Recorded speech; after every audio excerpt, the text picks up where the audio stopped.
ఈరోజు press statement డోన్లో అన్ని గ్రూపుల్లో వచ్చుంటుంది, మీరు చూసుంటారు. డోన్లో కూడా చేస్తున్నారు, ప్రతి దగ్గర కూడా చేస్తున్నారు. జిల్లా లెవెల్లో ఎస్పీ గారు కూడా ఈరోజు నిన్న స్టేట్మెంట్ చదవండి. డీజే వద్దు, డీజే లేదు, డీజే పెడితే కేసులు కడతామని చెప్పి ఎస్పీ గారి స్టేట్మెంట్ కూడా ఉంది.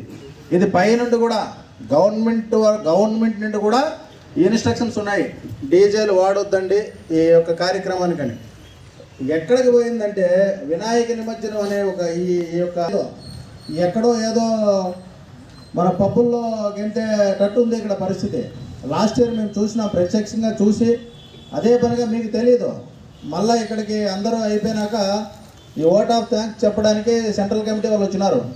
నిన్న హరికృష్ణ చెప్పినాడు, వచ్చినాడు హరి. సెంట్రల్ కమిటీ వాళ్ళు వస్తే మేము చాలా మొహం ముడుచుకొని వాళ్ళతో మాట్లాడలే. వాస్తవానికి నేను ప్రతిరోజు అందుబాటులో ఉండే వాళ్ళకి వారం రోజులు నా దగ్గర రానివ్వలేదు. నేను ఫోన్ చేస్తే లేదు నేను లేను, నేను బయట ఉన్నా, నేను బిజీగా ఉన్నా అని చెప్పి వారం రోజులు మమ్మల్ని కలవడానికి కూడా మేము రానివ్వలే.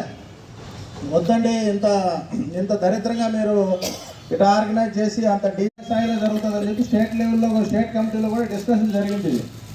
అంటే మీరు పోలీస్ స్టేషన్ నందు మనం ఒక డీజీపీ చీఫ్ ఆఫీస్ నుండి కూడా మనకు రావడం జరిగింది ఒక లింక్.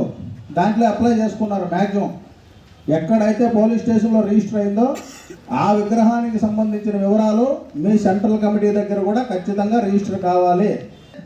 మేము పర్మిషన్ ఇక్కడ యాక్సెప్ట్ చేయము, గమనించండి. ఖచ్చితంగా కూడా మీ విగ్రహం రిజిస్టర్ కావాలి. ఇదంతా మన టౌన్ మంచి కోసం, ఒక మార్పు కోసం చేస్తున్నారు. ఇన్సూరెన్స్ రూపాయలు ఇస్తే డిస్కనెక్ట్ చేస్తారు, దయచేసి గమనించండి. డీజే ఎట్టి పరిస్థితుల్లో కూడా అనుమతి లేదు. ఎవరైనా డీజే కానీ పెడితే ఆర్గనైజర్స్ పైన ఖచ్చితంగా కేసులు రిజిస్టర్ సంబంధించి డీజేలు కోర్టుకు పంపిస్తారు. మరియు ఆర్టీఓ గారికి కూడా డీజేలు పంపిస్తారు. 6 లక్షల రూపాయలు ఫైన్ పడుతుంది, అది భరించాల్సి వస్తుంది. డోన్ వైపు ఎన్ని దారులు ఉన్నాయో అన్ని దారుల్లో కూడా ఒక ఎస్ఐ గారిని 4 స్టాఫ్ని ఇచ్చి డీజేలు టౌన్లోకి రాకుండా చేస్తే ఖచ్చితంగా చట్టపరంగా చర్యలు తీసుకుంటారు. రాత్రి 2 గంటలు అవుతుంది. ఇది కరెక్ట్గా ఒకసారి ఆలోచించండి. ఎందుకంటే నిన్న కొంతమంది లేడీస్ కంప్లైంట్ చేయడం జరిగింది. 2 వరకు 1 గంట వరకు పవర్ ఉండడం లేదు సార్, ఉదయం 10కో 11కో స్టాప్ చేస్తారు. చాలా ఇబ్బంది పడుతున్నాం, పిల్లలు, వృద్ధులు. గణేష్ కమిటీలో పనిచేస్తున్నాను. చాలామంది మీరు ఏదో చేస్తున్నారు వినాయక చవితి అంటే, దయచేసి మనందరూ మీరు ఏదైనా సరే ఊరికి ఏదైనా చేయండి అంటే, ఈ సంవత్సరం వచ్చేసి మా కమిటీ తరఫున ఊరికి ఒక ఫ్రీజర్ బాక్స్ ఇవ్వాలనుకుంటున్నాము.